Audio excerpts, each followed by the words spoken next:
200 জনের বিদেশি পর্যবেক্ষক পর্যায়ক্রমে আসবেন, এ তথ্য জানিয়েছেন নির্বাচন কমিশনের সিনিয়র সচিব আখতার আহমেদ।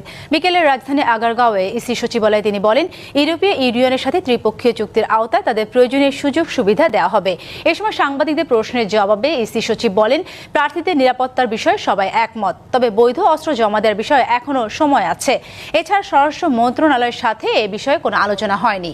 প্রয়োজনে আচরণবিধি সংশোধনের ইঙ্গিত দেন আখতার আহমেদ। এদিকে নির্বাচন অবাধ ও গ্রহণযোগ্য করতে বাংলাদেশ টেলিভিশন সহ সব বেসরকারি টেলিভিশনে প্রচার প্রচারণায় প্রার্থীদের জন্য সমান সুযোগ নিশ্চিতের আহ্বান জানিয়েছে ইসি।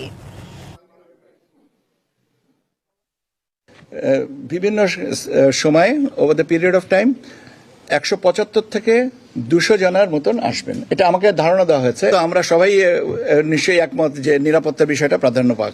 আচ্ছা, আর দ্বিতীয় জিনিসটা হচ্ছে এর সাথে আচরণবিধির আপাতত কোনো বিরোধী দেখছি না।